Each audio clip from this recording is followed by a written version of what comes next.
école doctorale, c'est bien de dire merci. C'est comme dire oui. Hein, voilà.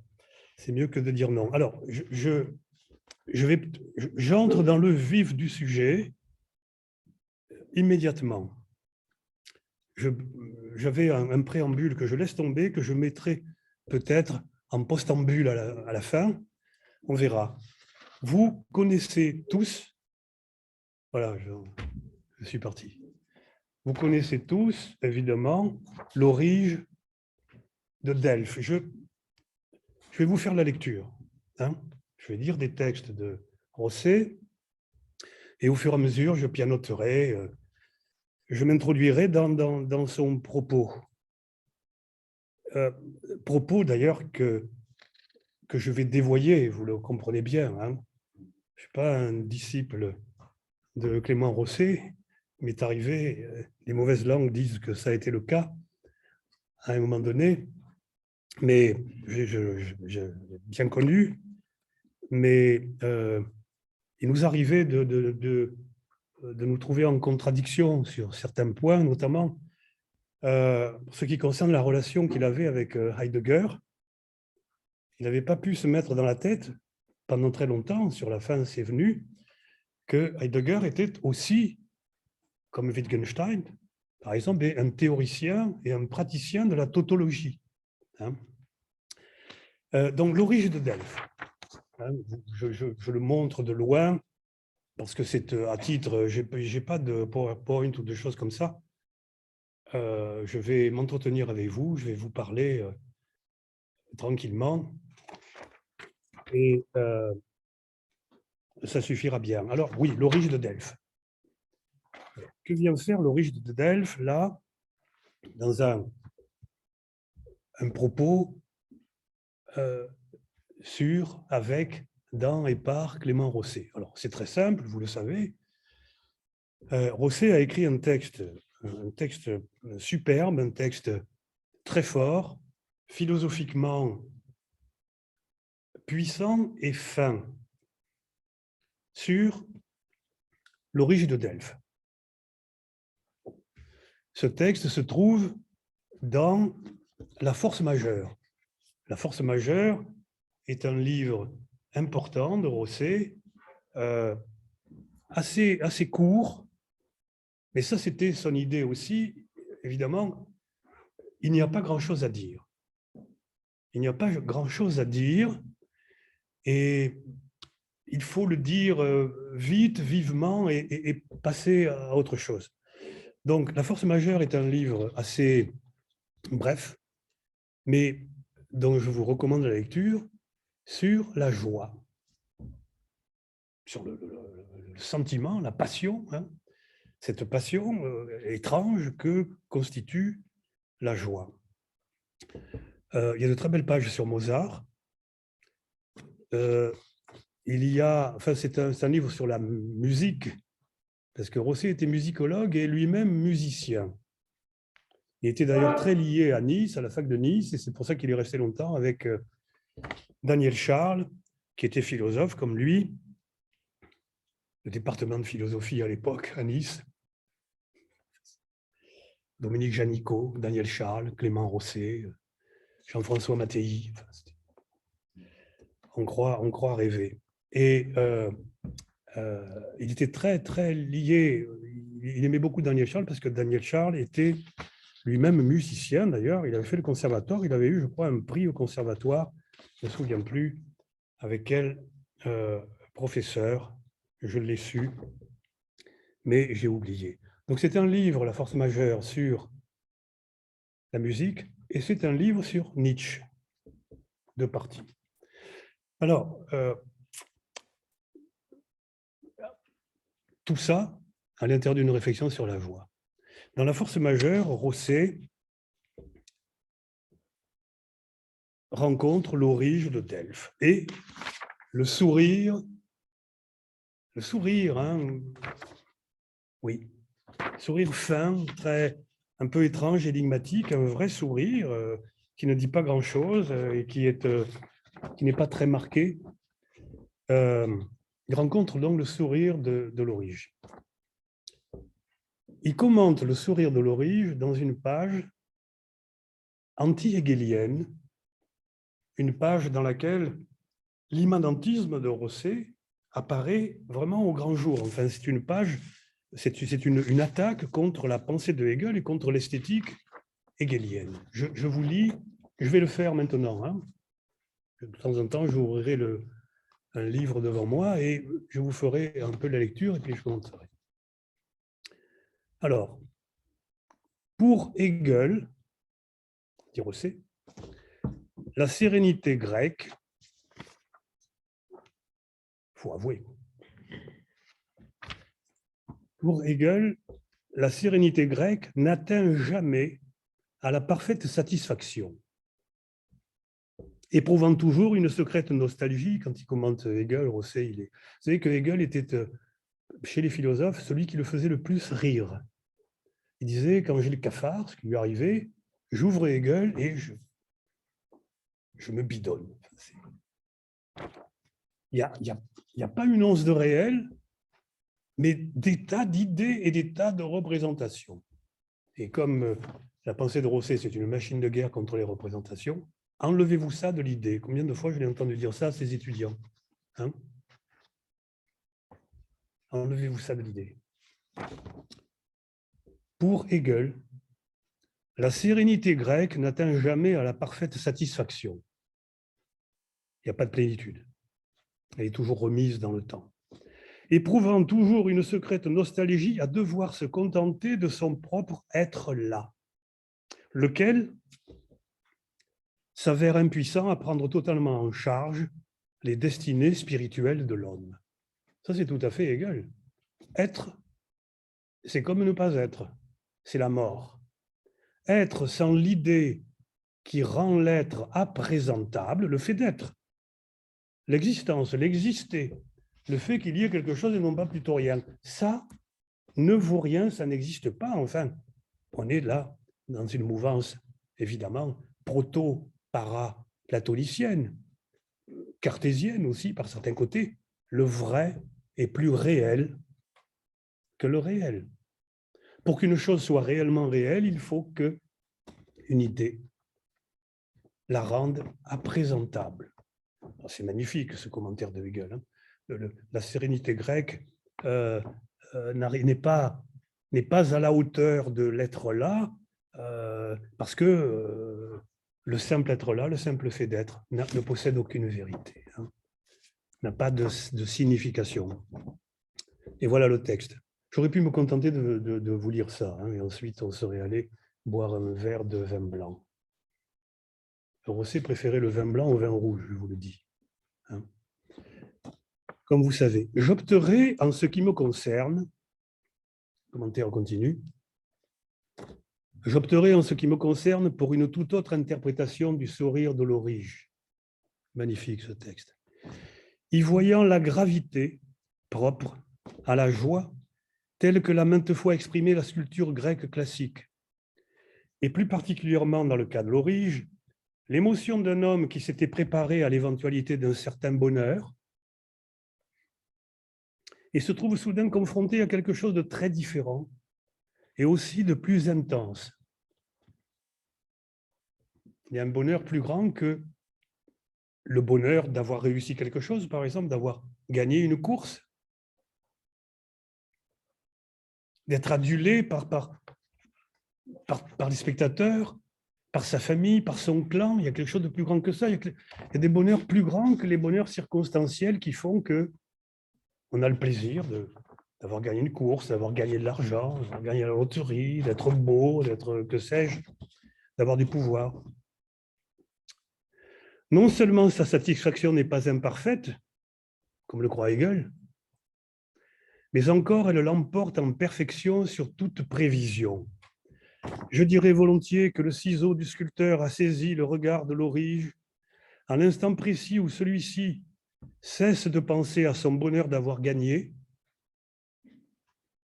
pour songer à toute autre chose, à la joie générale qui consiste à vivre et à exister, à s'aviser que le monde existe et qu'on en fait part.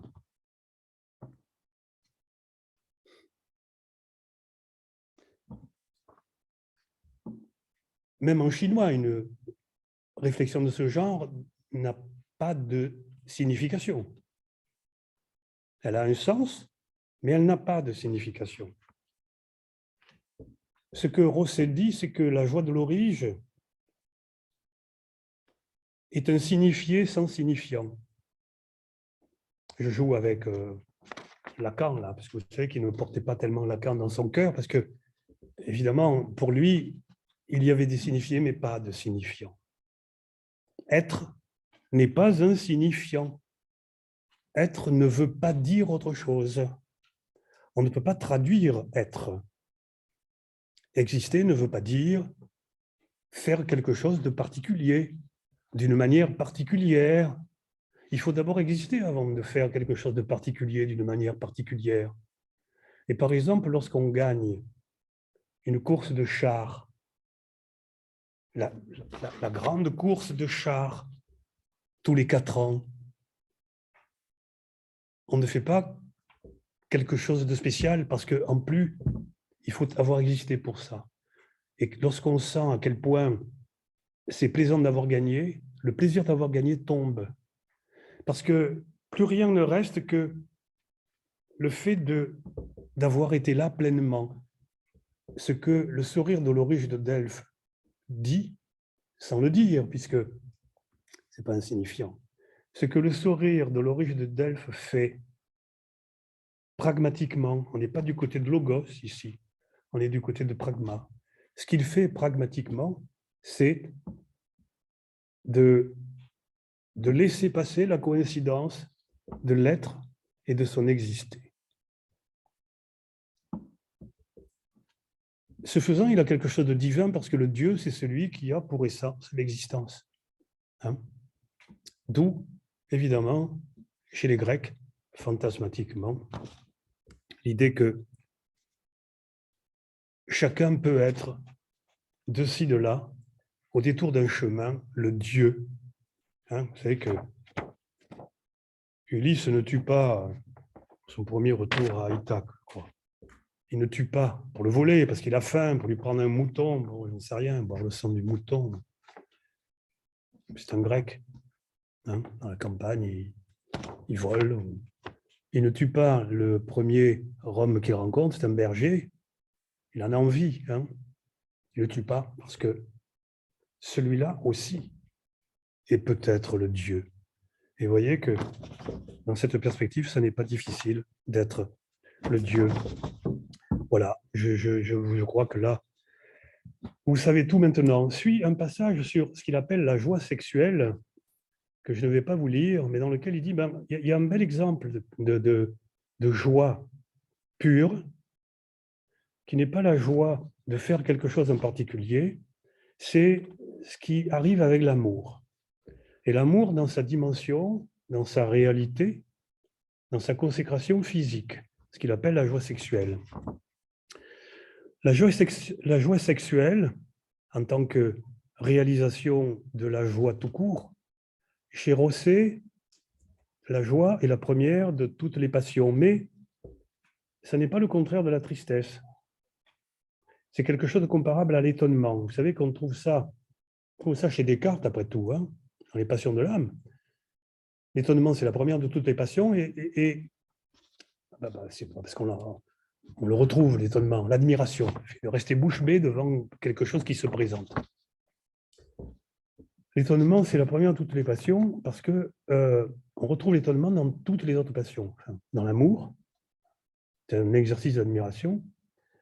Dans la joie, bien entendu. Enfin, dans la peur, etc. La peur, c'est un sentiment de présence très fort, d'une présence qui est là avant qu'on s'en soit représenté quoi que ce soit. Hein, dans les passions de l'âme. Alors bon, la joie sexuelle, vous voyez, c'est moins une illustration de la joie tout court que une certaine manière pour cette joie de se présenter. Hein, c'est tout. La joie sexuelle est un effet qui échappe à sa cause, un bénéfice qui échappe à son bénéficiaire putatif.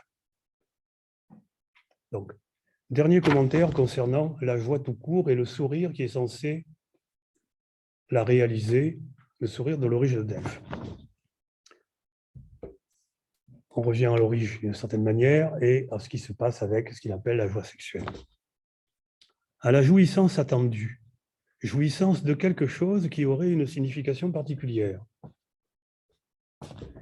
À la jouissance attendue se substitue une jouissance non seulement plus intense, mais encore et surtout d'un autre ordre, une jouissance ontologique.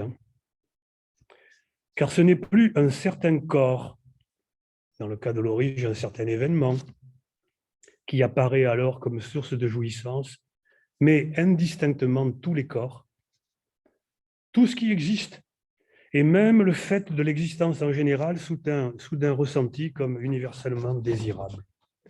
Le fait de l'existence en général soudain ressenti comme universellement désirable. Cette idée que certains de nos sourires manifestent, mettent en évidence que nous avons enfin compris qu'il n'y a rien d'autre que le fait d'être. Et que, pourquoi? Parce qu'il n'y a pas d'autrement qu'être. Vous comprenez? C'est ça l'absence de double chez Rosset. Il n'y a pas d'autrement qu'être. Il n'y a pas d'autre manière d'être qu'être. Alors évidemment, vous comprenez, on se trouve là devant quelque chose d'énigmatique. Il faut le dire comme ça. Rosset n'a pas peur d'utiliser le mot d'énigme, d'ailleurs, qui n'était pas de son temps très en vogue en philosophie. Et n'a pas peur non plus d'utiliser le mot de mystère, comme vous savez, qui n'était pas non plus très en vogue, sauf chez quelqu'un comme Wittgenstein. Il n'y a pas de mystère dans les choses. Parce que pour ça, il faudrait qu'elles signifient autre chose qu'elles. À quoi elles renverraient? Et où serait-ce? Et qu'est-ce que ça ferait là où ça serait? Il faudrait bien que ça existe malgré tout, et que ça existe avant d'exister comme ça existerait. Donc il n'y a pas de mystère dans les choses, mais il y a un mystère des choses. Et évidemment, le sourire de l'orige dit le mystère d'être là sans raison. Le sans raison ne renvoie pas à une absence de raison. Le sans raison dit simplement qu'il n'y a pas d'autrement qu'être. Je crois que voir dans le sourire de l'orige ou de qui que ce soit, voir dans le sourire ce pouvoir énigmatique, pas dans le rire, vous voyez? Parce qu'on rit peut-être de quelque chose, on rit pour, enfin il y a un comportement qui s'est dans le rire, enfin vous voyez, le rire peut être, il peut y avoir un rire jaune, enfin, qui confine à la moquerie, enfin qui est déjà une relation, Le sourire n'est pas relationnel. Je ne souris pas, en tout cas là, dans le cas de l'orige, c'est clair, je ne souris pas d'abord à quelqu'un. Je suis habité. Ma présence est transformée de telle sorte que, je dirais, je suis content d'être là. Je suis content d'être là, si vous voulez. Et être là est plus important que le fait d'être content. Deleuze a senti ça. Rosset lisait Deleuze. Il n'avait rien contre. Il se disputait beaucoup, comme vous savez, à propos de cinéma, parce qu'ils n'avaient pas du tout les mêmes goûts. Par exemple, Deleuze adorait les shabadas de Un homme, une femme. Et Rosset trouvait ça insupportable. À l'oreille, parce qu'il était musicien, mais il trouvait que le film était mou et farineux, quoi. Et il avait tort. Moi, j'aime bien ce film. J'aime bien les ritournelles. Mais bon, on peut comprendre. Voilà. Donc, il s'attrapait à propos du cinéma. Ça pouvait arriver. Deleuze, à propos du sourire. Ça, vous allez comprendre définitivement. Les tout petits enfants se ressemblent tous. C'est dans un article qui s'appelle L'immanence, une vie.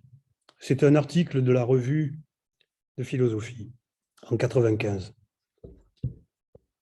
Les tout petits enfants se ressemblent tous et n'ont guère d'individualité. Ils sont impersonnels.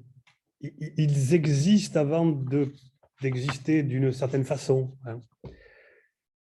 Mais ils ont des singularités, un sourire, un geste, événements qui ne sont pas des caractères subjectifs, sous-entendus, et qui ne sont pas forcément adressés. Les tout petits enfants sont traversés d'une vie immanente qui est béatitude même à travers les souffrances et les faiblesses. Ce que décrit Deleuze là, c'est le sentiment du oui dont parle Gracq si souvent, hein. La question du oui, c'est une question très rossettienne. Enfin, petit enfant, peut-être, c'est merveilleusement dire oui.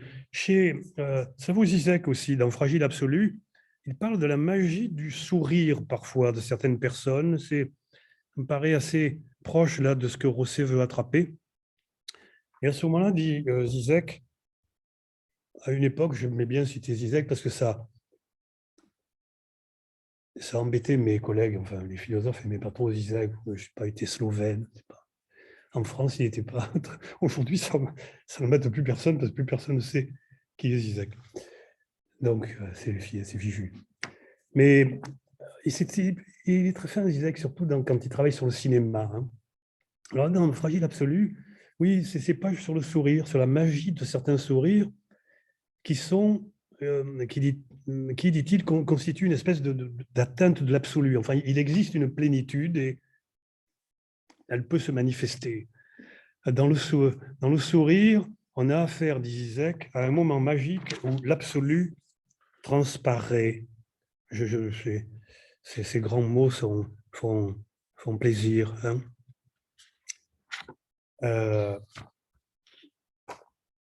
Peut-être alors, pour aller un peu plus loin avec le sourire et pour creuser ce qui se tient là dans ces belles pages sur le sourire avec Rosset, Nancy, philosophiquement, c'est quand même mieux que Žižek, il faut l'avouer. Enfin, oui, c'est très fort ça. Parce qu'avec Nancy, vous avez cette dimension immanentiste, enfin, hein, et cette plénitude ontologique du sourire, il la caractérise assez bien dans l'oubli de la philosophie, je crois, quand il dit, voilà,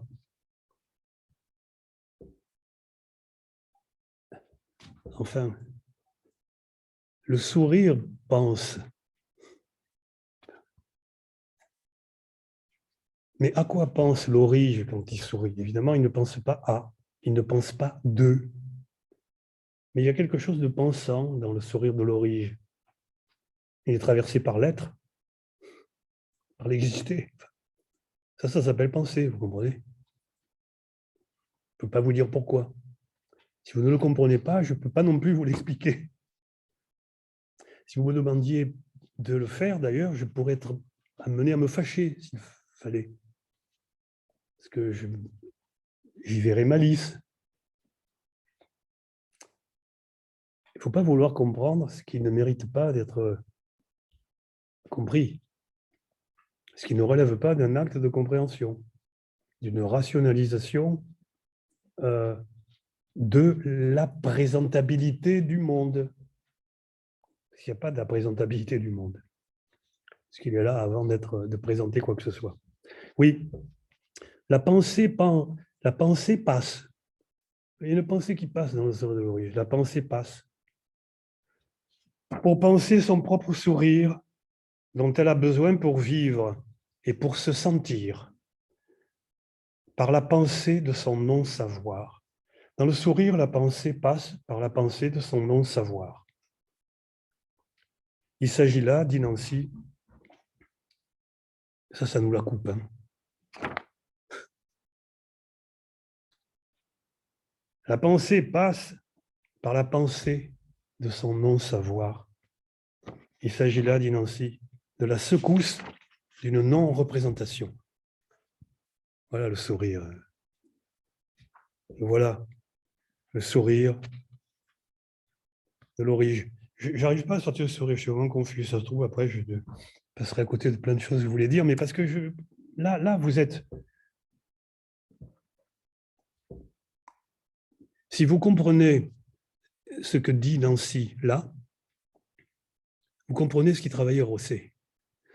Il ne le dit pas comme Rosset l'aurait dit. Hein. C'est un côté voltairien chez Rosset, hein, qui n'existe pas chez Nancy. Mais enfin, il y a un côté phénoménologue aussi chez Rosset, qu'il n'aurait pas, il ne l'aurait pas récusé, hein, ce côté-là. Mais enfin, il ne s'en serait pas vanté.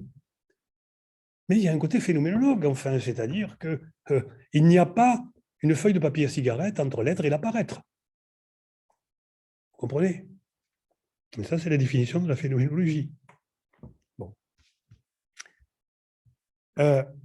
Oui, chez Peter Handke, dans l'heure de la sensation vraie, Handke parle aussi du sourire des enfants.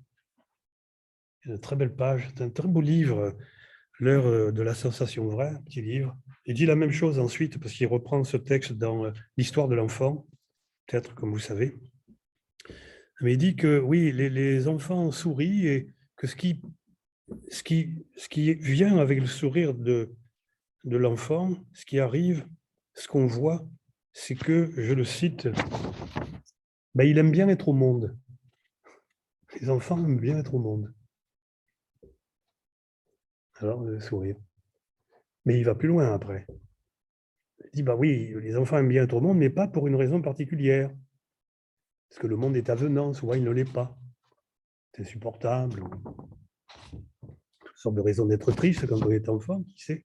Non, il aime bien être au monde parce que l'enfant est, tant qu'il demeure enfant, un être humain qui est le fait d'être. L'enfant est un être humain qui est le fait d'être. Et c'est ce qu'on voit dans son sourire. Là, on est, voilà. C'est l'origine de Delphes. Hein. L'origine de Delphes, pourquoi le sourire de l'origine de Delphes, il est le fait d'être. Alors, peut-être là, il y a de belles pages chez Sloterdijk sur le sourire, et notamment sur le sourire de Bouddha. Il dit, mais chez le Christ, il n'y a pas de sourire, c'est plutôt chez Bouddha, contrairement au visage du Christ qui se donne pour objectif ou bien la souffrance finale ou bien la représentation de la transcendance, le visage de Bouddha montre le pur potentiel d'une possibilité absolument immanente d'être touché par ce qui passe devant lui. Il n'annonce rien, il montre ce qui est là. Ça me paraît assez, ce que dit Sloterdijk du sourire de Bouddha, ça me paraît assez proche de ce qui nous arrive avec le sourire de l'origine. Un sourire qui n'annonce pas, qui n'annonce rien. Alors, voilà, bon, je pourrais en rester là d'ailleurs, mais comme je suis venu pour 2 heures, je laisserai un peu de temps, nous bavarderons à la fin. Hein. Je vais quand même en rajouter un peu, bien entendu. Bon, à quoi renvoie cette affaire de sourire et quel rapport avec la joie? Enfin, je crois que c'est assez simple. Hein. C'est la question de la confiance. Là, la confiance est pensée et une confiance absolue, non pas la confiance dans quelque chose, une confiance pour ou en vue de, etc. Et une tentative là pour penser philosophiquement une confiance qui existerait, qui n'aurait besoin de rien pour être ce qu'elle est. Donc, il y a l'idée que la confiance est inséparable de la pensée. Je crois que, j'en rajoute un peu sur ce terrain, je crois que, enfin, il y a une philosophie de la confiance chez Rosset. Une philosophie de la confiance à l'égard du pire aussi bien ou du meilleur. Enfin, je veux dire, ouais, de toute façon, quelque chose va arriver, le réel n'arrête pas d'arriver et d'une manière ou d'une autre, la joie à avoir avec le fait que, comme il ne nous veut rien, que ce soit pour le pire ou pour le meilleur, c'est bien que ça arrive. Et nous allons pouvoir en faire quelque chose et nous allons pouvoir vivre avec. Enfin, nous allons pouvoir comprendre grâce à ça qu'il n'y a rien d'autre à chercher et rien d'autre à faire. Je crois que la confiance qui habite la joie tragique a pour objet le réel en tant qu'il est justement, je cite Rosset là de mémoire, pauvre en raison d'être. S'il n'y a pas de raison d'être, alors il n'y a pas de principe d'intelligibilité. Et s'il n'y a pas de principe d'intelligibilité, enfin, comment je pourrais vous dire ça de façon simple? Enfin, il n'y a pas mieux, quoi. Vous comprenez? S'il n'y a pas de principe d'intelligibilité, nous sommes sauvés, quoi. C'est-à-dire qu'il y a bien un sauveur. Il y a bien un sauveur, mais ça n'est pas une personne. Ça n'est personne que ce soit.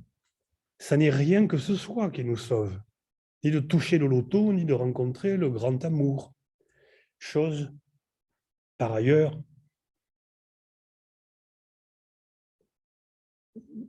peut-être improbable. Si vous attendez de rencontrer le grand amour pour être heureux, je suis désolé de vous dire que ça commence mal, vous comprenez? Ça commence mal parce qu'il n'est pas certain que vous rencontriez le grand amour, et donc vous ne serez jamais heureux, malheureusement.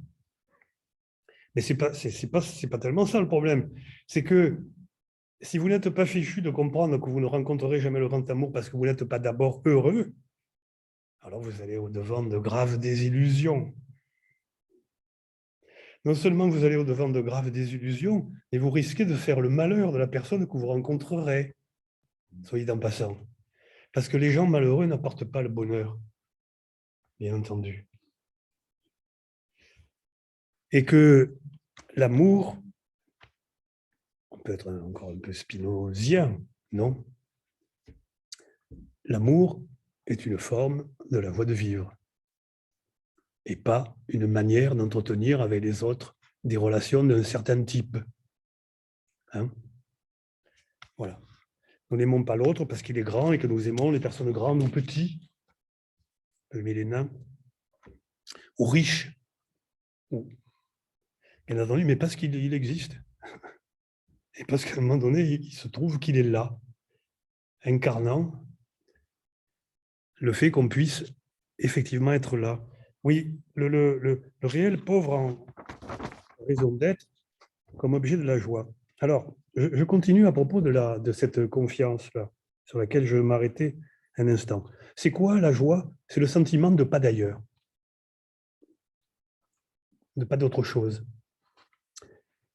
Et surtout, le sentiment que, puisqu'il n'y a pas de principe d'intelligibilité, ben, d'une certaine manière, rien ne peut nous arriver. C'est-à-dire qu'il n'y a pas de signification, sans doute, à l'existence, mais ça n'empêche pas qu'il y ait un sens de l'existence. Il faut cesser de confondre sens et signification. Non, mais je le dis de cette façon parce que quand on parle d'un réel sans principe d'intelligibilité, sans signification, on se fait mal comprendre. On se met dans une situation telle que l'interlocuteur aussi bien n'aura plus ensuite les moyens de comprendre que l'idée que la vie puisse ne pas avoir de sens est une ineptie. La question ne se pose pas. La vie et son sens ne font qu'un, mais dans l'absence même de signification. Rien dans le réel qui puisse contribuer à sa propre intelligibilité. Force est donc d'en chercher le principe ailleurs. Eh bien, la joie, c'est exactement le contraire.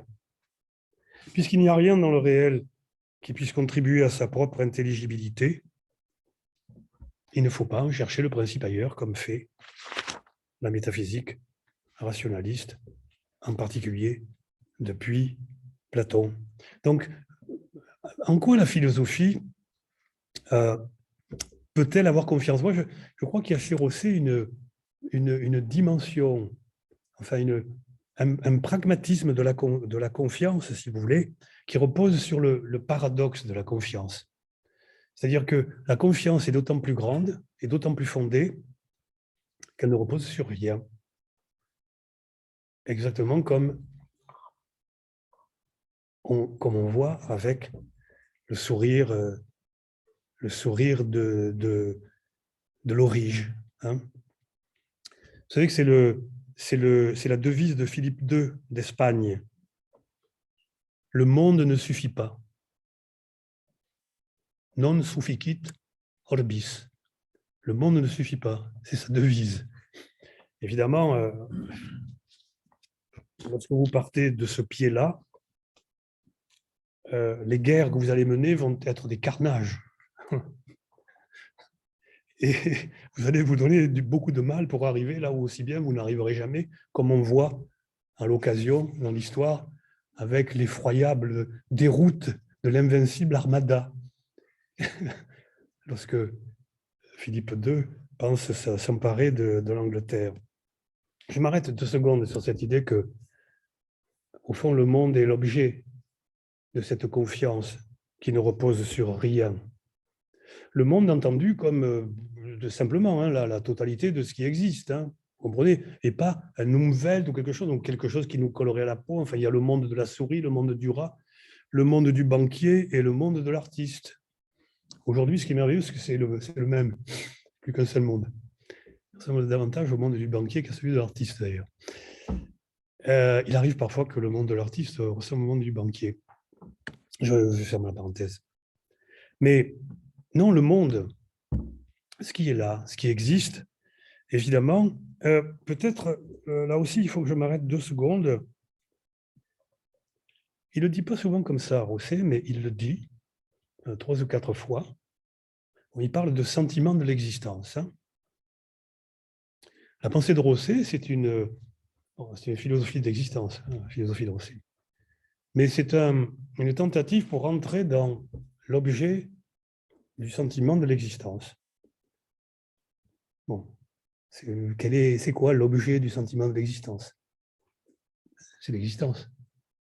Vous comprenez? Le problème, c'est que l'existence n'est pas un objet. Ce n'est pas quelque chose qu'on a devant, enfin, dont on puisse prendre la mesure, bien entendu. Oui, alors, pourquoi la question du monde et de son existence a-t-elle à voir avec ce pouvoir qu'aurait le monde de nous installer dans un sentiment de confiance totale, la confiance, et le sentiment aussi.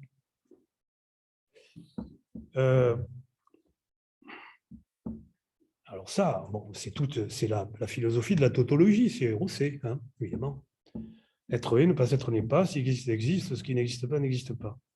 On est toujours là devant l'impossibilité d'ajouter une signification qui viendrait rendre compte des raisons pour lesquelles on pourrait être confiant, etc. Donc, comme il n'y a pas de raison, à quoi tient ce sentiment, cette impression? Moi, je tiens au fait que là, il y a un sensualisme total. Hein. Il faut le sentir, ça.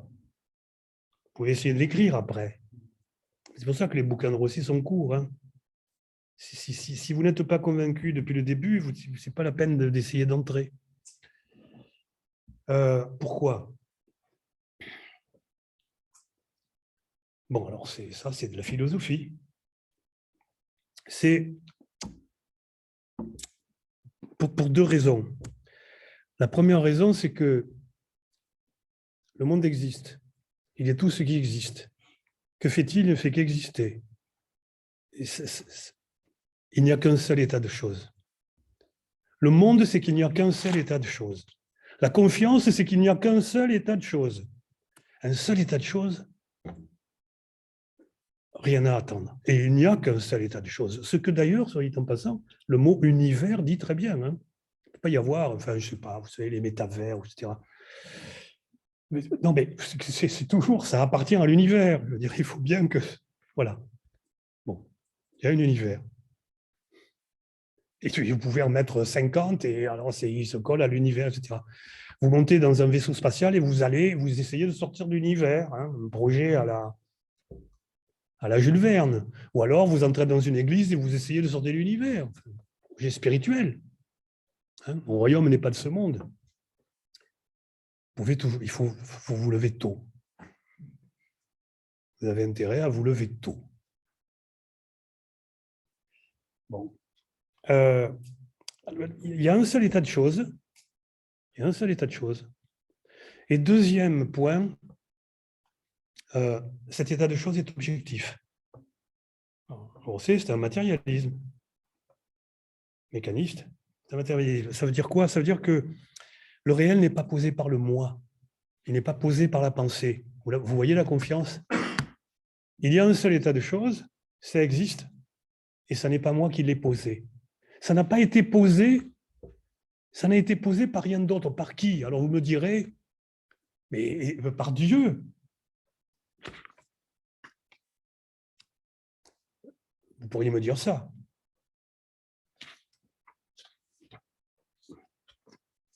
Là, on est... bon, je commence pas à être un peu fatigant, là. Parce que je suis au cœur de mon affaire. C'est très bien, restez-y. Je ne sais pas ce qui me retient de foutre le camp, chère Sophie. Parce que là, tout y est. De rien. Alors, là, on est au cœur de notre affaire. Et je vais vous lire un petit texte qui est moins, enfin, qu'on trouve moins chez les Rossettiens, ou je ne sais pas, ça doit exister encore, les Rossettiens, mais qui n'est pas souvent cité et qui est un texte important, un texte qu'on trouve dans Le Monde et ses remèdes. Vous voyez la question que j'ai posée, mais bon, eh bien, on vous ai amené, et Dieu dans tout ça. Il y a quelque chose qui est donné, que je ne me suis pas donné à moi-même, que la pensée n'a pas pu se donner, qui ne sort pas d'une idée. Parce que si exister pouvait sortir d'une idée, il faudrait que l'idée existe d'abord aussi. Enfin, vous comprenez, c'est un régressus ad infinitum, et ça ne marche pas. Ça, on le comprend bien. Donc, Dieu. Et oui, mais c'est là qu'est le problème. Et c'est ce que dit Rosset dans un texte très étrange, donc dans Le Monde et ses remèdes, qui est un texte,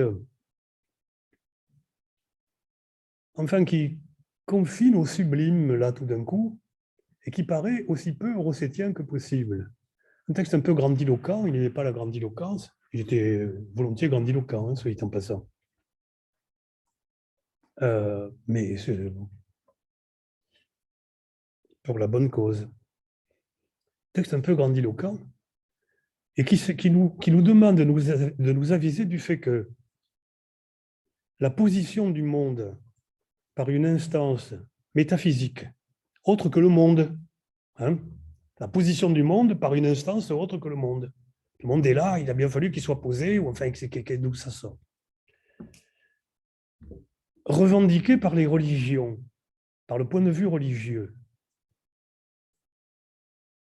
est une contradiction dans les termes, mais qu'on ne doit pas récuser comme une illusion insupportable.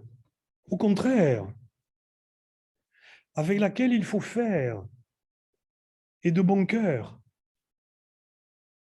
Le religieux éprouve la même chose que, peut-être, celui qui entre dans le sentiment de l'existence, de sa dimension sublime, et là ça signifie pas, ça ne renvoie aucune transcendance, hein, à l'impossibilité de trouver une origine au fait d'être, à sa préséance absolue. Regardez ce texte, c'est superbe. Lacan, que Rosset ne porte pas trop dans son cœur, mais qui cite parfois, hein, surtout quand il faut dire du mal de l'autre. Soyez en passant. Hein. Bon. L'autre, s'il existait, vous savez, chez Lacan, quoi. Et Rosset adore ces formules-là, quoi. Hein. Si vous étiez amoureux, vous seriez amoureux de l'autre, s'il existait. Sous-entendu, chez Lacan, il n'existe pas. Voilà. Il aimait bien ça. Sinon, il n'aimait pas Lacan plus que ça. Je crois qu'il avait, oui, il avait tort, parce que d'une certaine manière, quand même, ce que Lacan appelle le réel, pour s'en débarrasser aussi bien, et pour en faire quelque chose d'inaccessible, absolument. C'est un peu pareil. Le réel que nous touchons, d'après Lacan, lorsque nous énonçons à haute voix la formule « la paix du soir », ça a quelque chose à voir avec ce que Rosset met sous le mot de réel. Dans mon essai Remède. Donc voilà, écoutez bien, c'est quand même pas rien, ça.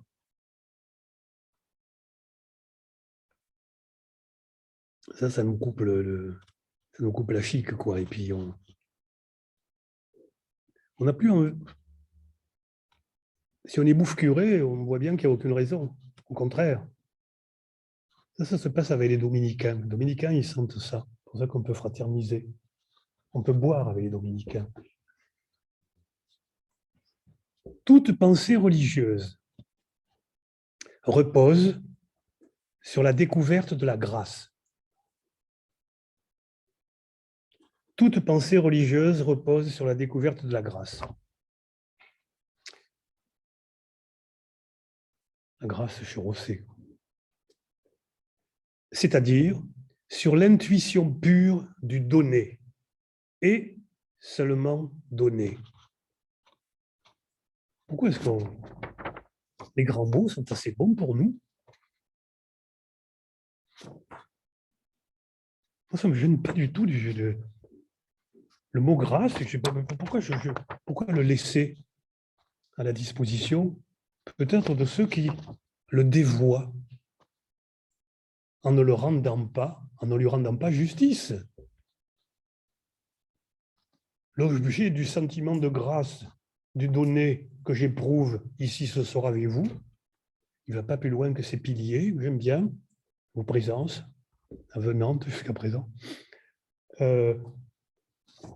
Ça suffit à mon bonheur. Bon.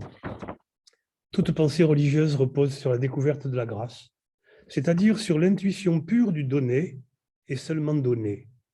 Le respect religieux naît de l'intuition que ce qui est donné ne procède de rien, à la manière d'un don gratuit et incompréhensible que rien n'explique. Superbe. Phénoménologiquement, c'est oui, bien sûr. Le croyant croit en la même chose que moi, vous dis-je, qui suis absolument incroyant. Il croit en la même chose que moi. Il a l'intuition que ce qui est donné ne procède de rien, bien entendu, ne procède de rien, puisqu'il est la procession absolue. Il est le don absolu, c'est là. À la manière d'un don gratuit et incompréhensible que rien n'explique. J'éprouve la même chose que le croyant, mais je m'avise aussitôt qu'il en rajoute peut-être un peu trop dans sa croyance. Il est comme moi, il croit, mais en rien. Bien entendu, il croit, mais en rien. Il croit en ce que Lacan appelle l'avant qui ne vient pas d'un sujet. Quelque chose est là. Et l'objet de la confiance, c'est l'être là de cette chose qui est là. C'est la raison pour laquelle peut-être, si vous voulez, là, évidemment, la philosophie de Rosset, la pensée de Rosset est une philosophie. Et d'ailleurs, c'est pas un hasard s'il travaille si volontiers, si facilement sur la musique, enfin sur la peinture, etc. C'est que c'est une pensée esthétique. C'est une pensée de la dimension seulement esthétique du réel, donnée dans un sentiment qui est le sentiment de l'existence. C'est la musique, la peinture, enfin, etc. Les belles pages sur Soulages, par exemple, hein, sur l'exhibitionnisme de la peinture. L'exhibitionnisme de la peinture, c'est que tient au fait qu'elle est capable de rendre le fait que ce soit là comme ça. Hein.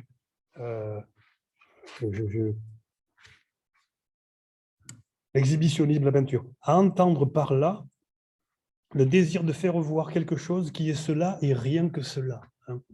Ce pouvoir d'intensifier la présence, enfin. Voilà, je sais qu'il y a des peintres parmi nous le pouvoir du cinéma aussi, hein, d'intensifier la présence des choses. Ce que Rosset dit, j'y viens dans un instant, mais du cinéma, la dimension fantastique du cinéma, c'est que le cinéma a le pouvoir, parce que la caméra nous donne l'impression de prendre le réel comme il est quand il n'y a pas de caméra. À tort ou à raison. Hein. Et donc, il y a un côté fantastique du réel. Ça n'est pas...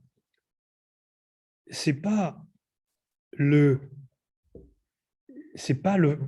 fantastique qui est réel. Est-ce que les fantômes existent?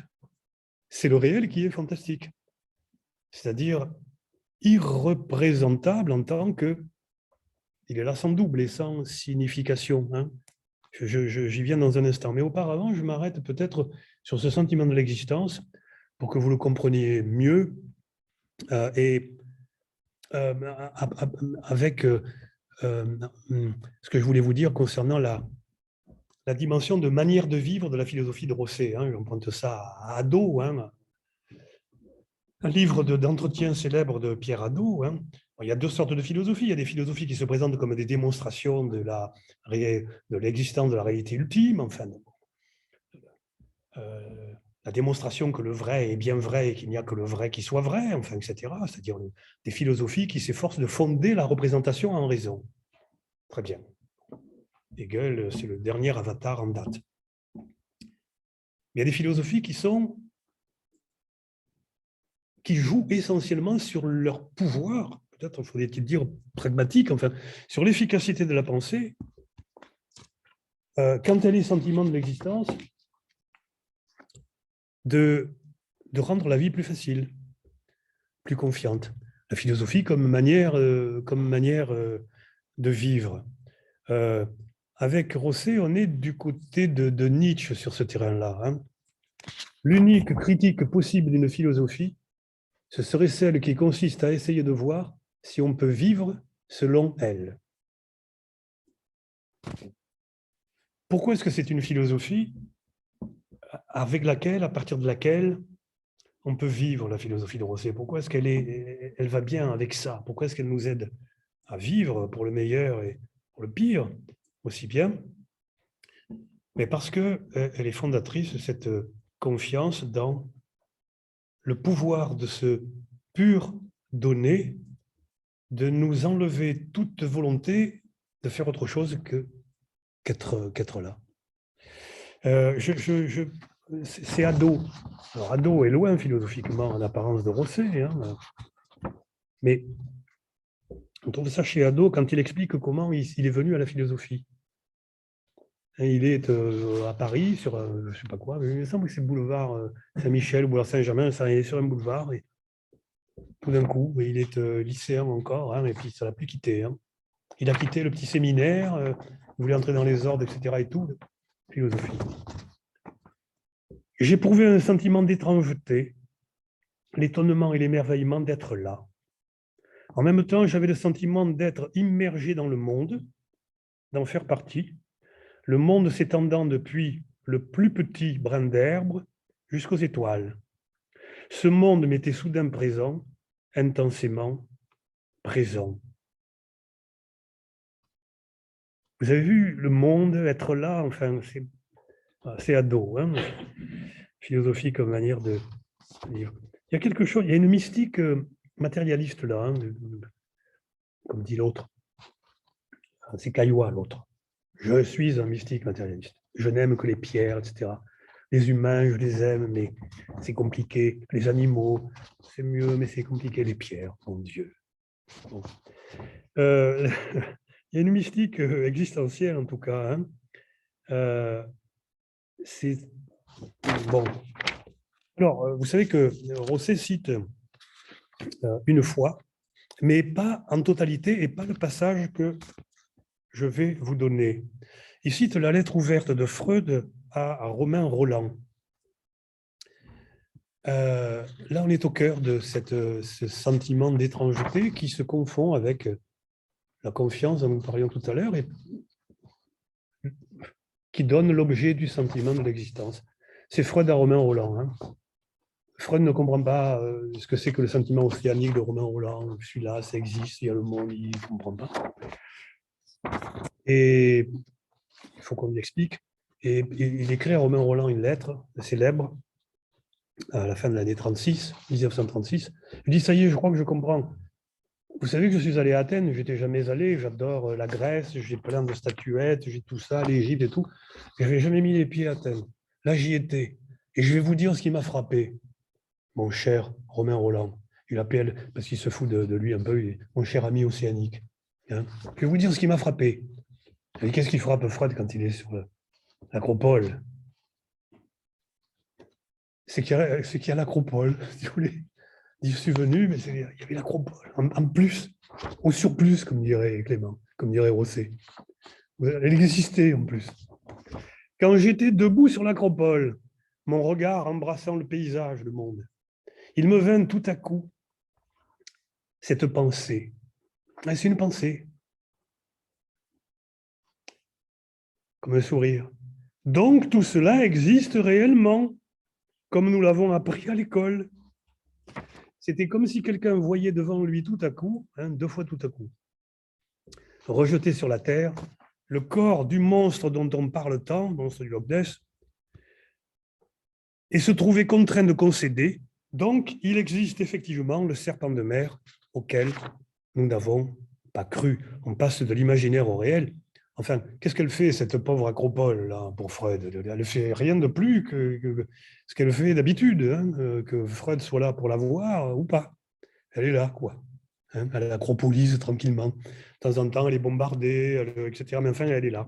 Il y a gros à parier que même lorsque plus personne ne sera là pour la voir, elle sera toujours là. Et c'est ce que Freud éprouve.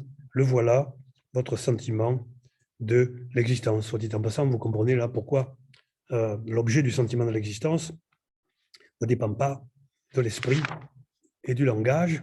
Et pourquoi chez quelqu'un comme Rosset, par exemple, abuser des bontés du langage, notamment pour vouloir se mettre, pour vouloir trouver un accord avec les autres quand on n'est pas d'accord. C'est courir, c'est courir au-devant de graves inconvénients. C'est-à-dire que le langage n'est là que pour embrouiller les choses, comme on voit bien dans les guerres que les hommes se livrent perpétuellement et qui sont le fruit de leur volonté de mettre fin à la guerre, ce qui est, enfin, c'est la définition de la civilisation, mais voilà, bien entendu.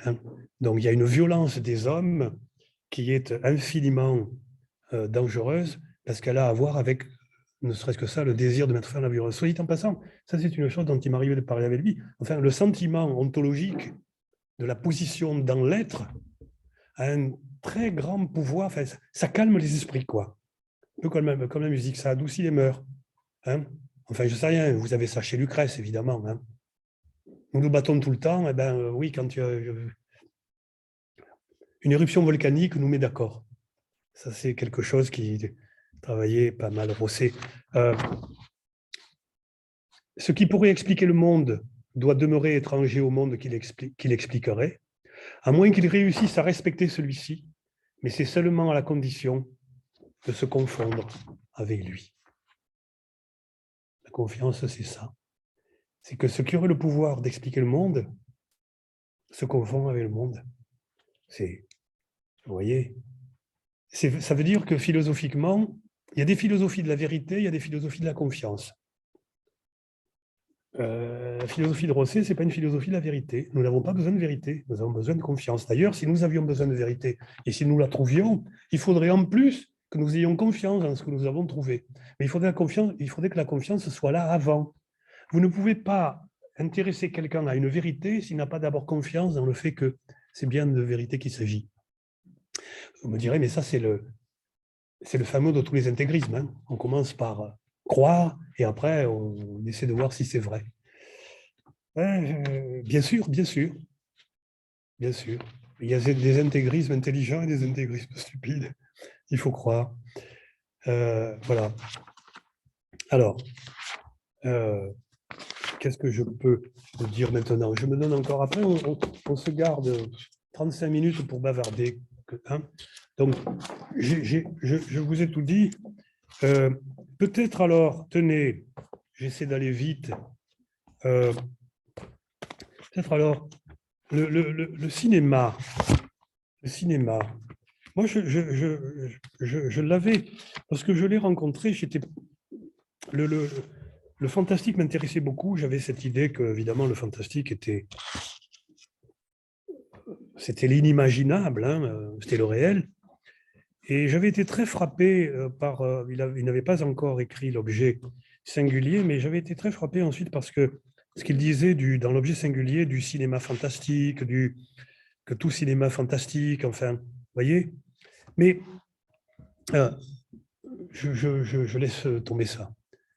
Il a mené de très belles analyses d'ailleurs de films fantastiques, de série B, enfin, l'invasion des profanateurs de sépulture. S'il était un peu taquin quand même, ça devait empoisonner ses collègues. Enfin, l'invasion des profanateurs de sépulture, vous vous rendez compte? Ben oui. Alors, non, Godard et Flaherty. Godard et Flaherty. Le cinéma nous donne l'impression de nous présenter, à tort ou à raison, hein, parce qu'évidemment, il y a la machine, enfin, et puis c'est une représentation.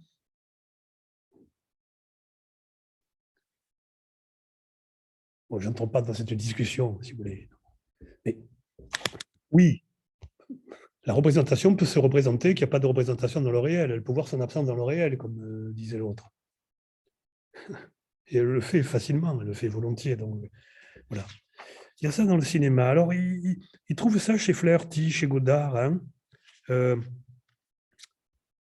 fantastique et le réalisme intégral, c'est la même chose. C'est là qu'il cite Artaud. Et alors, comme on voit chez Flaherty ou chez Godard, le cinéma se rapprochera de plus en plus du fantastique, ce fantastique dont on s'aperçoit toujours plus qu'il est en réalité tout le réel, ou alors il ne vivra pas. Le fantastique dont il s'agit ici n'est pas ce qui tranche sur l'ordinaire cours des choses, comme le surnaturel, le miraculeux, l'extraterrestre, le divin, mais plutôt ce qui est à la fois étranger et infiniment présent. Hein? Alors, c'est ce qui se passe avec Godard. Il dit que dans l'œuvre de Godard, il y a quelque chose qui fait que, bien entendu, on ne présente pas le fantastique comme réel, mais le réel dans sa capacité à être tellement là qu'il en devient étrange, comme fantastique. Hein. Et alors, mais où est-ce qu'il voit ça chez Godard? Eh bien, tout le temps, avec tous les voici, tous les ceci, où je suis, où c'est. Hein. Vivre sa vie, l'avant-dire, l'incipit de vivre sa vie. Voici une prostituée, etc., etc. Voici un grand acteur, mépris, tout va bien. Voici un accident de voiture, week-end, etc. Ou dans Pierrot le Fou. Bonjour, je m'appelle Paulette Kadjaris. J'ai échoué comme secrétaire dactylo. Non, ça c'est dans d'autres choses que je sais d'elle. Dans Pierrot le Fou, c'est la princesse du Liban en exil. Bonjour, je m'appelle Paulette Kadjaris, j'ai échoué comme secrétaire dactylo. Non, je ne crois pas à l'avenir. Là, je me promène. Je n'aime pas être enfermé. Quand je peux, je fais la lecture. Ou dans Pierrot le Fou, hein, Laszlo Kovacs qui vient et qui dit « Je m'appelle Laszlo Kovacs, en ce moment, je suis figurant de cinéma. Hein. » Chez Godard, l'existence des êtres et des choses apparaît d'autant plus émouvante qu'elle est moins signifiante, d'autant plus crédible qu'elle est moins fondée. Hein. Bon, voilà. Alors, qu'est-ce que vous voudriez encore? Oh, je passe. Oh, j'ai préféré m'arrêter sur le sourire plutôt que sur le rire. Vous savez que Rosset a beaucoup travaillé sur le rire, notamment ce qu'il appelle le rire exterminateur, hein, c'est-à-dire la secousse provoquée par le sentiment du réel contre toutes les représentations qui précédaient ou qui le mettaient en regard dans le naufrage du Titanic. Hein. Le Titanic, c'est une représentation.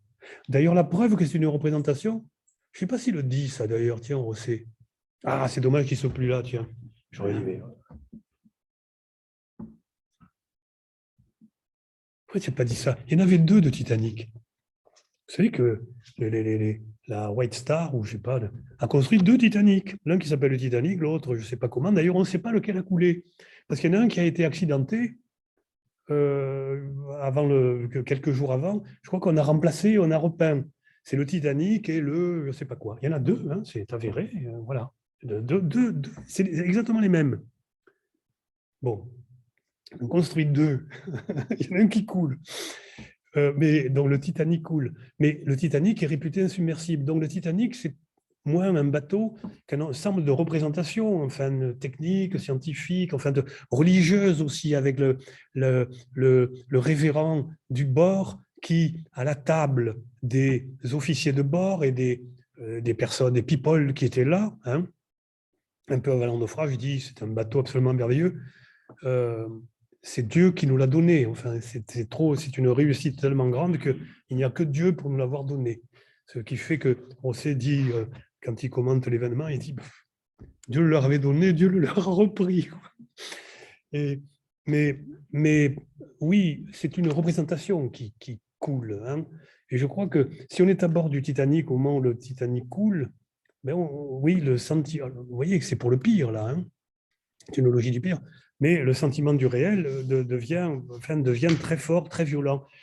Donc je ne lis pas ces textes que vous connaissez, allez les lire. Hein. Je ne lis pas non plus les textes sur la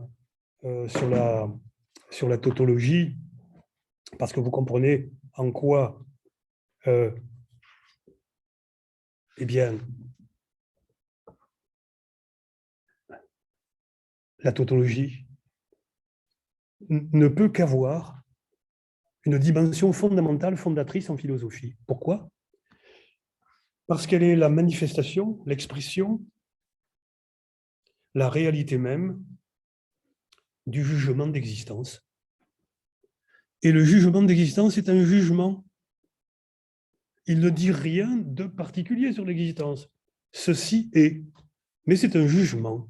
Ne laissez pas dire que le jugement d'existence n'est pas un jugement. Ça, c'est un travail fondamental en philosophie. Dieu sait qu'on s'est tellement battu il y a 50 ans, 40 ans, etc., lorsque le logicisme triomphait pour faire valoir ce point de vue. Maintenant, il n'y a plus de problème. Mais c'est très étrange avec le recul de se dire qu'il n'y a plus de problème. On peut dire maintenant, devant des philosophes, que le jugement d'existence est un jugement. Et on n'est pas obligé ensuite de se battre pendant une éternité et de discuter pendant une éternité, ce qui, de toute façon, si vous l'avez suivi, ça n'aboutissait à rien, quoi. Ce que dire aussi à propos de la tautologie qui est intéressant, bon, la tautologie, c'est la transcription du jugement d'existence. Très bien, mais c'est qu'il y a quelque chose de vif, de rapide, d'incisif et d'énigmatique dans la tautologie qui a beaucoup à voir avec le réel lui-même, avec l'existé lui-même, avec la coïncidence du monde et de son existé. Mais c'est la vitesse. Mettez pas la vitesse de ça. L'autre jour, en relisant le démon de la tautologie, je me suis dit, tiens, ça, s'il y a quelque chose, enfin, vous voyez, quand on veut penser, il faut penser vite. Hein, parce que le réel vous a toujours déjà pris de court. Le vieux Kant dit des choses comme ça, hein, comme vous savez, hein, pas seulement dans la critique du jugement. Hein. On sent, mais il a fallu que ce soit donné avant qu'on sente, sinon on ne sentirait pas. Le problème chez Kant, c'est qu'il va falloir le fonder, ce côté donné du. Hein. Mais ça existe, ça, chez Kant. Hein. Évidemment. Gilson l'avait bien vu. Alors, rien n'est si rapide, si je puis dire, que le réel, lequel advient si vite qu'il réclame pour être perçu, comme une partition musicale compliquée, un déchiffrage virtuose. Mais rien n'est en même temps plus proche, il est la proximité même.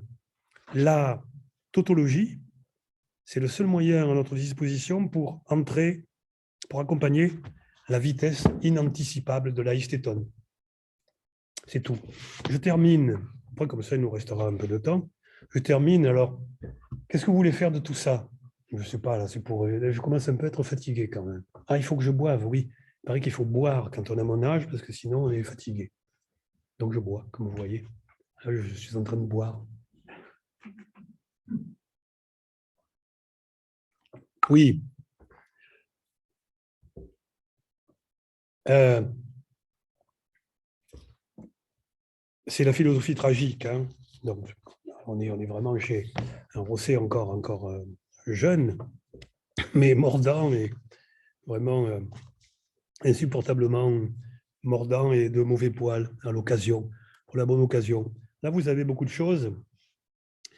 C'est bon, vous savez que dans la force majeure, vous avez Mozart contre Beethoven. Hein. Beethoven est triste et puis il y a toujours, enfin, c'est une musique qui peint des choses, etc. Mozart, non. On retrouve là sa haine de Beethoven dans la philosophie tragique, dans une page très rossettienne, très voltairienne, sur le dimanche après-midi. Une fois qu'on sait tout ça, ben, il faut bien vivre. Et pour bien vivre, il faut échapper au mauvais moment. Il faut dire non quand même, il faut dire oui tout le temps. Mais il y a des oui qui constituent des distances infranchissables à ce qui est insupportable. Qu'est-ce qui est insupportable quand on sait qu'il n'y a rien d'autre à faire qu'être là, etc. Et par exemple, le dimanche après-midi, le dimanche est tellement plein de représentations que c'est difficile d'être là. Il y a une page sur le dimanche après-midi qui vaut la peine, je vous la lis. Quand on n'est pas là, qu'on rêve, qu'on veut ajouter de la signification, un brin de romantisme, peut-être au mauvais sens du mot, alors qu'est-ce qu'on fait? On se laisse emporter par le dimanche après-midi, les bonheurs, le faux bonheur du dimanche après-midi. Nous ne saurions mieux définir l'atmosphère idéale rêvée par Beethoven qu'en la comparant à celle du dimanche après-midi. Tout ce qu'elle comporte de fade, de moral, de désenchanté, de conformiste, de rassurant parce qu'anti-tragique, et de cafardeux à la fois, Beethoven l'a génialement compris et secrètement aimé. L'idée du malheur n'est autre que l'idée du bonheur réservée pour les dimanches après-midi. Lorsque toutes les valeurs sont plongées dans une médiocrité grisâtre et que les hommes tragiques sont obligés de se réfugier chez eux et de fermer les volets pour ne pas être saisis à leur tour par l'air empoisonné qui se répand partout. Il faut arriver à résister au cafard moral et atteindre le lundi. Dans cette atmosphère tiède et désabusée, dans laquelle le troupeau moral déambule tristement, Rousseau et Beethoven se meuvent avec une aisance déconcertante. Ne seraient-ils pas eux-mêmes les auteurs du dimanche? Rousseau, par le biais du protestantisme contemporain dont la paternité ne saurait lui être contestée, vous voyez que c'est de la provocation, là, comme ça vous saurez préparer vos tomates. Rousseau, moi j'adore Rousseau en plus, je pense qu'il y a des moments, il y a un sentiment de l'existence chez Rousseau très fort, mais bon. Rousseau, par le biais du protestantisme contemporain dont la paternité ne saurait lui être contestée, n'aurait-il pas été le premier inventeur du dimanche? Qu'on songe à ceci, cela, le reste. Le bonheur du château de Clarens constitue une longue apologie du dimanche. L'ouvrier qui refuse les plaisirs du dimanche organisés par Madame de Varens et qui leur préfère la liberté d'aller sous divers prétextes courir où bon lui semble. Cet ouvrier, comme vous savez, est rapidement mis à la porte. Il n'y a pas de milieu, ou bien les plaisirs immoraux, ou bien les doux plaisirs du dimanche en commun. Merci de votre attention.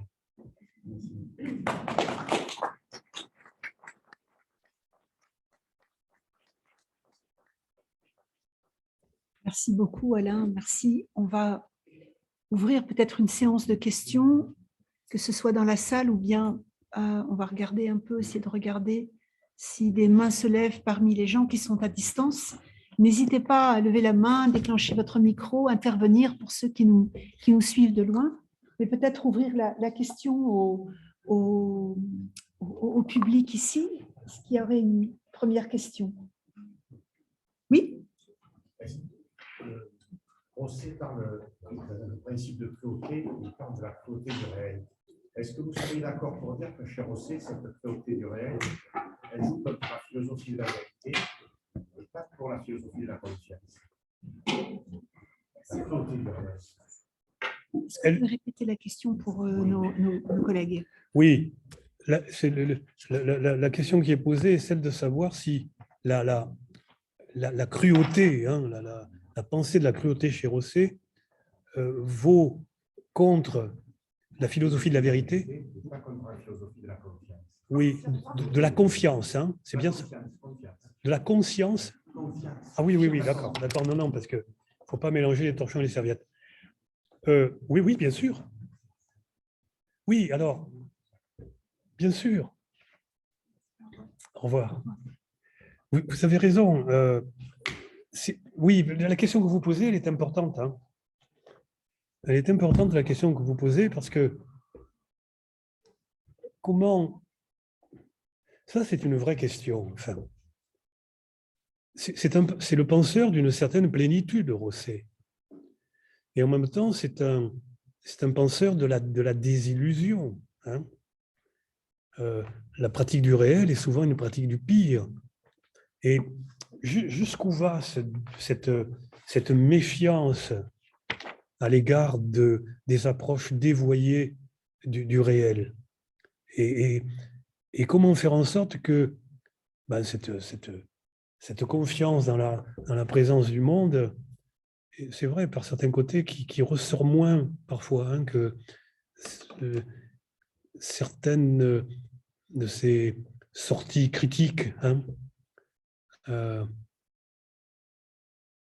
Mais pourquoi, au fond, cette cruauté ne s'appliquerait-elle pas à la confiance? Mais elle s'applique à la confiance. Il n'y a rien de plus cruel, au fond, que cette confiance-là, puisqu'elle coupe, elle tranche dans le vif. Hein. Elle va à l'essentiel. Mais parce que la joie, c'est là où... Mais parce que la joie n'est pas le contraire de la tristesse, hein, en définitive. Ce n'est pas une certaine manière de se contenter ou d'être satisfait de quelque chose, etc. Je crois que là, vraiment, c'est une joie. La joie tragique, elle a beaucoup à voir. C'est pour ça que je parlais d'étonnement tout au début. Elle a beaucoup à voir avec ce que nous mettons sous l'idée d'étonnement, enfin, le saisissement ontologique, après tout. Hein. Moi, il me semble que c'est la raison pour laquelle il peut y avoir de la joie dans la tristesse, hein, soit dit en passant.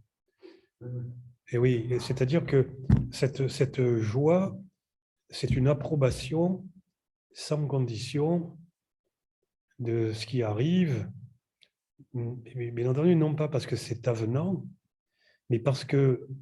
Mais pourquoi?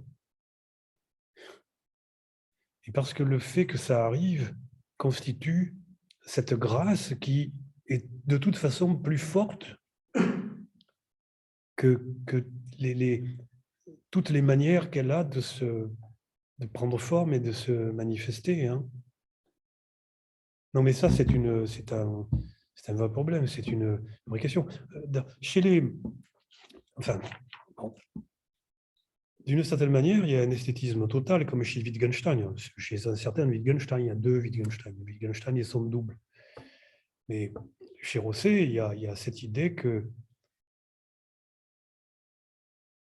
être est un miracle.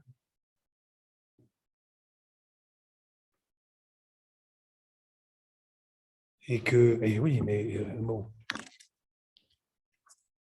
Et que ce miracle, échapper au dimanche, c'est peut-être se mettre en condition. Il ne faut pas se dimanchiser la vie. Pas se dimanchiser la vie, c'est-à-dire qu'il faut se mettre en état malgré tout. Ça, c'est un problème parce qu'il faut artialiser ses sentiments. Hein. Il ne faut pas se dimanchiser la vie, il ne faut pas se mettre en situation de laisser venir ce qui va tuer la grâce dans l'œuf ou le miracle dans l'œuf. Vous voyez? Eh oui. Mais il y a une certaine façon d'accueillir le miracle. Et c'est peut-être un art, hein, soit dit en passant. C'est peut-être un art. C'est certainement même un art. Le miracle, c'est que ce qui est soit. Bon, ça c'est Wittgenstein, vous le savez, mais il faut être à la hauteur, mais pas, ce n'est pas un devoir moral. Et cependant, ça nous rend quand même meilleurs. C'est l'éternel, si vous voulez, là, on est devant un problème, philosophiquement parlant, qu'on trouve dans toutes les pensées de l'immanence, hein, qui confondent l'être et la valeur. Qui confondent l'être et la valeur, c'est évident.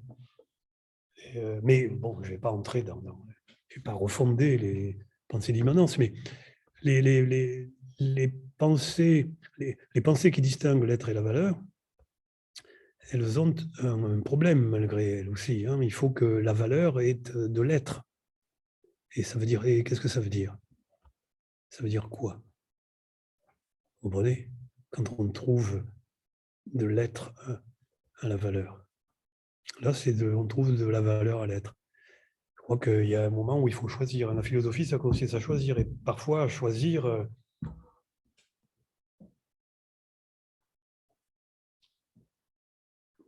absolument.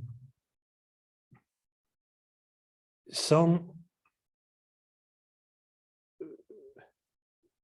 expliquer à l'infini.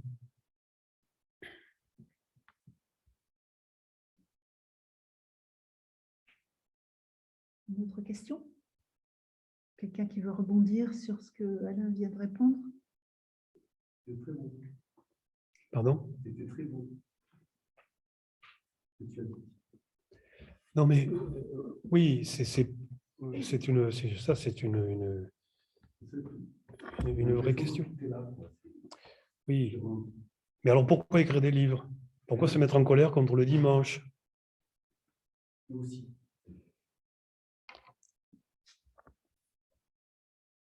Mais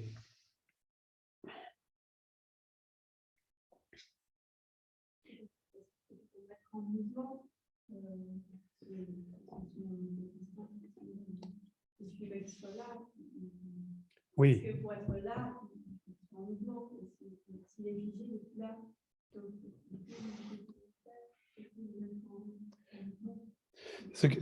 La vraie question, je pense, oui, bien sûr. La vraie question, c'est de... Il est bien évident que l'être est évident, mais qu'il constitue un mystère. Le mystère n'est pas l'invisible, c'est le visible. Et c'est beaucoup plus difficile de rendre le visible visible que de trouver ce qui se cache dans l'invisible.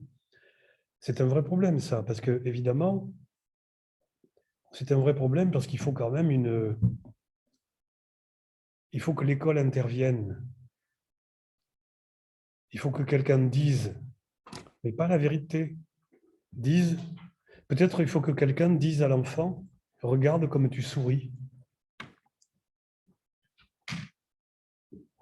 Pourquoi souris-tu? Il faut apprendre le jugement d'existence à l'école. Il faut casser l'idée.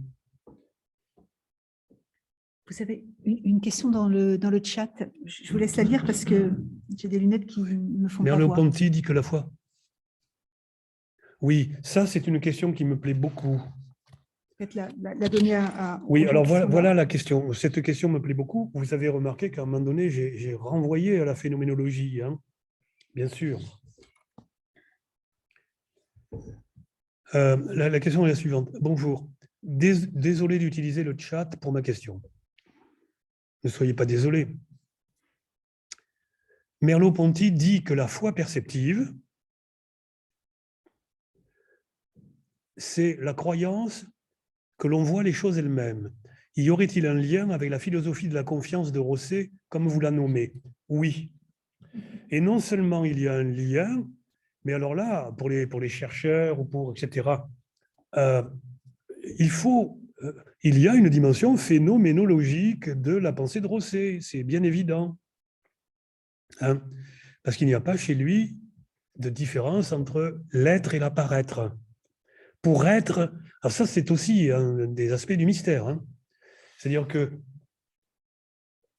l'être, pour être, il faut que l'être soit. Être n'est pas l'essence des choses, avant les choses. Il faut que être soit. Et comment il fait pour être quelque chose pour qu'il soit? Eh bien, il est. Et là, tout d'un coup, il faut qu'il soit comme il est, quoi. C'est-à-dire que l'être n'est pas quelque chose en plus du fait d'être et du monde et des choses qui sont comme ça différentes et singulières à chaque fois. Ça n'est rien d'autre que ça. Vous comprenez?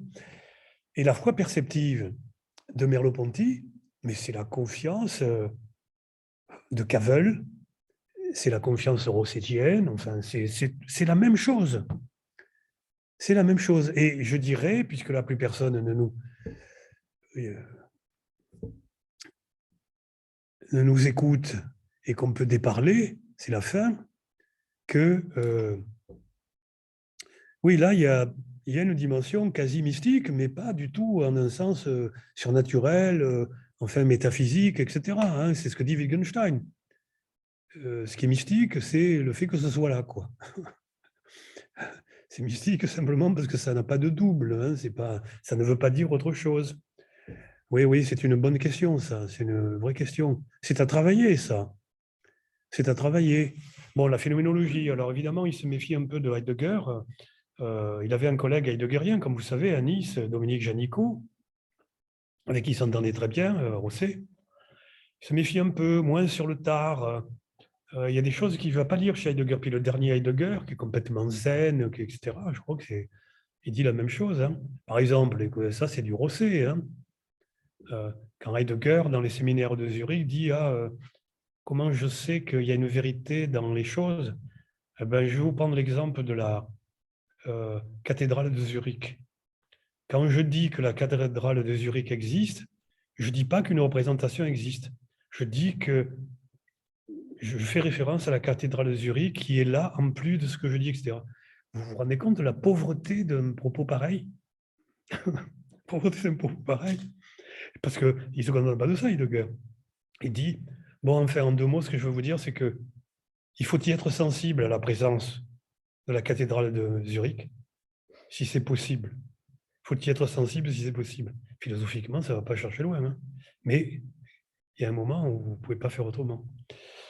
Voilà, oui, mais c'est bien cette question. Je suis très content que cette question soit... Vous en avez une deuxième pour le même prix, je crois. Oui, merci pour votre réponse. Par ce rapprochement, je comprends mieux ce que Merleau-Ponty signifie, parfois perceptive. Oui, ça c'est bien. Ah, mais c'est Andrew Mitchell. Ah ben écoutez, laissez-moi, Monsieur Mitchell, vous dire que je suis très content que vous soyez content, parce que moi aussi, Non, mais parce que grâce à votre réponse, je comprends mieux ce que Merleau-Ponty signifie parfois perceptive, je travaille sur lui et le texte me paraîtra plus abordable. Ce que vous dites est très intéressant parce que figurez-vous que, pour ce qui me concerne, j'ai mieux compris le fond, l'ontologie existentielle de la phénoménologie, si vous voulez, grâce à mon immanentisme. Hein, enfin, vous voyez, bon, et ma lecture de Rosset ensuite, mais quand j'ai rencontré Rosset, j'étais déjà immanentiste, quoi. J'étais, voilà. Hein, oui, c'est bien sûr, bien sûr. Bien sûr. C'est bien. Tenez-moi au courant.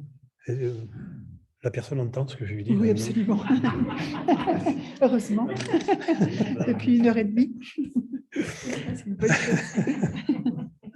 Oui, oui, il vous entend. Il ne doit pas pouvoir déclencher son micro, mais on n'arrête pas le progrès. Où allons-nous? Ça n'en finira plus. Ça n'en finira plus. C'est ça. On est dans un livre de Jules Verne. Rosset n'aimait pas beaucoup Jules Verne, évidemment. On va sur la Lune et puis après, où est-ce qu'on va aller? Andrew, si vous voulez, je vous donnerai votre adresse. Voilà, s'il veut communiquer directement avec vous. Parce que si c'est quelqu'un qui travaille sur Merleau-Ponty et qui, tout d'un coup... Il travaille sur Shakespeare, en fait. Ah oui, eh ben, oui, d'accord. Ah oui. Shakespearien avec le petit monsieur tout au fond, là. Non, mais ça, ce sont des questions vraiment intéressantes, c'est très bien. Oui, oui, mais bien sûr. Mais ça sert à ça, vous savez, la lecture, la rencontre avec les philosophes, ça sert à ça. Ça dit, mais au fond, ce que dit, par exemple, ce que Rosset dit sur Godard, qui est rien du tout, vous avez vu, hein, bon, voilà. Je suis la princesse Aïcha du Liban en exil, voilà. Ou surtout Laszlo Kovacs, hein. Je suis Laszlo Kovacs, et là, je suis figurant dans un film. C'est pas forcément ce que j'aime le mieux chez Godard. Hein. Ces petits trucs, mais c'est marrant. C'est un truc adolescent, mais ça, à l'époque, quand les films de Godard sortaient, que je les voyais, ça me faisait comprendre tout le reste.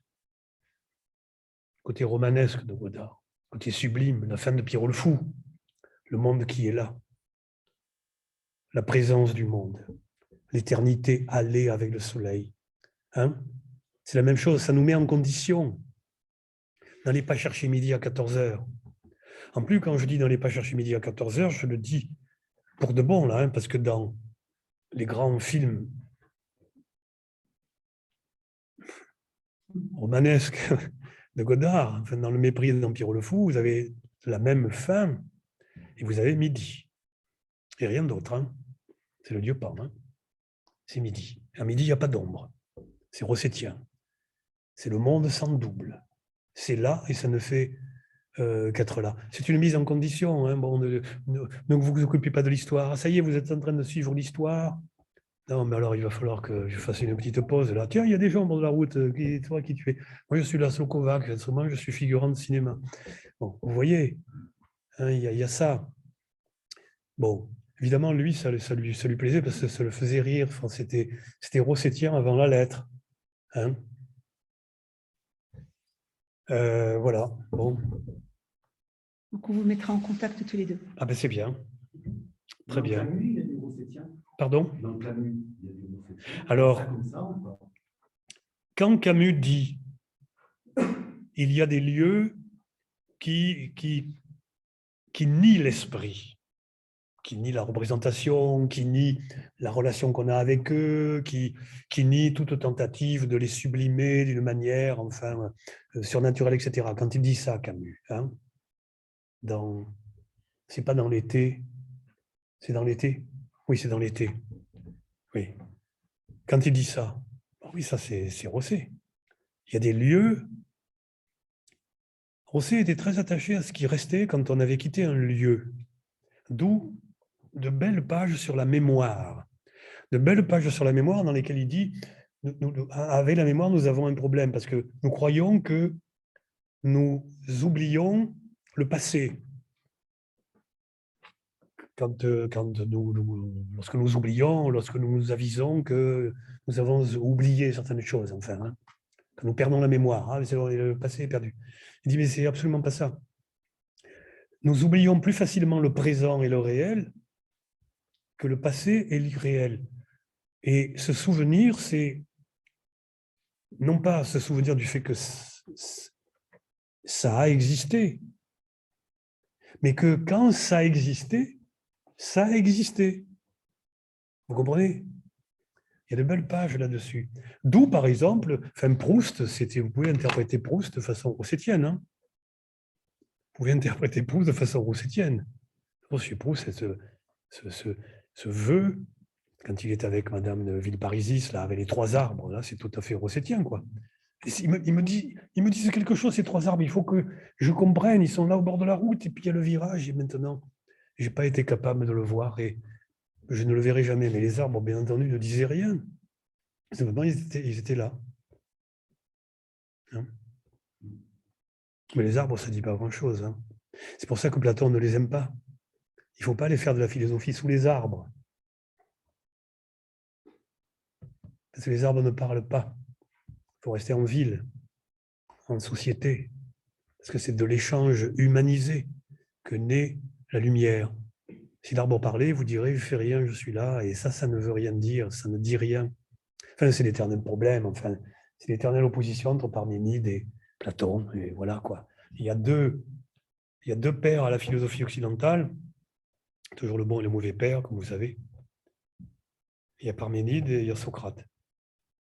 Platon, il a 2 pères. Il en tue un, comme vous savez, hein, dans le sophiste. Il faudra que tu excuses le parricide que je vais commettre, puisqu'il y a le mot parricide dans le sophiste. Je vais tuer Parménide et je vais garder Socrate. Être et ne pas être. Être et, ça ne veut rien dire. Il faut dire, voilà, c'est comme la mort.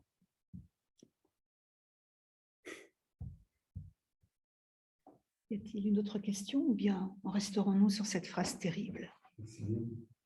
C'est bien. Une bonne fin. On ne frustre personne à distance ou est-ce qu'il y a une question, une dernière question? Oui, j'aimerais poser une question. Oui, bonsoir, est-ce que vous m'entendez? Oui, j'entends. Oui, donc c'est la question par rapport au tragique. Oui, Et j'aimerais commencer par une citation de Clément Rosset. Instant. Si nous n'estimerons, pardon, euh, sans tragique, nous ne pourrions pas vivre. oui. Voilà. Est-ce que le tragique de Rosset est quotidien? Ah, vous posez tous des questions trop importantes, trop fortes, trop riches, qui demandent une... Mais vous avez vu que nous avons essayé de répondre un tout petit peu à cette question en parlant du dimanche, hein, de comment faire venir ça dans la vie quotidienne, enfin, et c'est éviter de dimanchéiser. Il y a des gens qui quand on ne fait rien, il y a une façon ça donne, c'est curieux parce que Rosset, c'est une philosophie de l'effort en même temps. C'est-à-dire, ne traînez pas en boule devant votre télé le dimanche, quoi. C'est très, très curieux. Le recul me dit ça. C'est très important votre question. C'est une question très difficile. Comment faire entrer une pensée tragique, une pensée de l'instant miraculeux, de l'accueil de quelque chose de miraculeux qui a lieu maintenant, qui n'aura plus jamais lieu, à ceci près que d'autres choses auront lieu, qui auront lieu. Ce qui fait que il y aura toujours l'occasion de retrouver quelque chose qui aura lieu. Comment faire entrer ça dans le quotidien? Ça, c'est peut-être la question de la morale rossettienne, parce que, évidemment, Rosset se méfie de la morale au sens traditionnel. Hein. En tout cas, il y a une éthique rossettienne. La morale, c'est l'application de règles. L'éthique, c'est le chemin vers la joie. Hein, c'est Spinoza, mais ça pourrait être Rosset qui, comme vous savez, revendique un spinozisme de sa pensée. Il faut faire entrer la joie tragique, c'est-à-dire la grâce de l'accueil du fait que ce soit, dans le quotidien. C'est un travail. Alors, ça, c'est un travail. Mais là, je ne veux pas développer parce que c'est quand même, c'est compliqué. Hein. C'est un art, oui, bien sûr, bien sûr. C'est une très forte question. J'aime beaucoup cette question. Merci beaucoup. C'est moi. Est-ce que par rapport à ça, qui est une question quotidienne, Marcel Joust, avec son anthropologie du geste, quand il veut retrouver Oui. en soi la connaissance, du coup la connaissance, ce serait pas une clé, ce serait mettre en pratique. Oui, je suis entièrement d'accord. J'aime beaucoup la pensée de Jousse, qui est un catholique, qui est chrétien. J'aime beaucoup. Et puis, c'est une pensée de l'incarnation, enfin. Il faut l'incarner, la grâce. Hein. Alors, on me dirait, mais il y a quelqu'un qui l'a incarné une fois. Est-ce qu'il était ensuite Jésus ou cet homme-là? Ce qui est passionnant, ce qui fait que j'aime bien parler avec les dominicains, parce que pour les dominicains, Jésus, c'est cet homme-là aussi. En passant. Quel était le livre que vous avez mentionné, pardon? Ah oui, très grand livre sur le geste, sur l'image. Oui, il a enseigné longtemps au Collège de France. C'est un énorme auteur qu'on ne lit pas beaucoup. C'est le geste incarné, le geste. Il suffit d'un geste. Enfin, oui, ah oui, bien sûr, bien sûr. C'est un grand rossettien, Jousse. Si on essaie de mimer, par exemple, un animal, on va le rejouer en soi, mais du coup, on crée forcément, parce qu'on n'est pas cet animal et on n'est pas un figé, on est en train de créer, en fait. Oui. Et c'est cet acte-là. Il nous faut des modèles pour devenir meilleurs. C'est pour ça qu'il faut se méfier de qui on rencontre et il faut bien choisir. Normalement, pour moi, l'université a toujours été une machine à fabriquer de bons modèles. Et c'est très important. Ce n'est pas seulement le contenu des cours, c'est aussi très important que les professeurs d'université, c'est ce que faisait Rosset d'ailleurs. Hein, c'était un professeur très particulier, hein, puisque nous sommes entre nous, je peux dire qu'il m'est arrivé souvent de le voir. Parce que moi, à l'époque, j'avais une propriété viticole un peu importante. Je lui amenais du vin, il était ravi. Mais alors, il buvait la moitié du vin que je lui amenais pendant l'après-midi. Et le soir, il avait fait un cours de 6 à 8. Il y allait de façon assez tangente. Hein. Mais il allait le faire. Ah oui, oui, oui, oui. Une année, il faisait un cours sur les stoïciens, il n'a pas dû beaucoup parler des stoïciens. Hein. Je ne sais pas comment il arrivait en cours, parce que je le quittais après. Moi, mais je voyais comment il partait, quoi.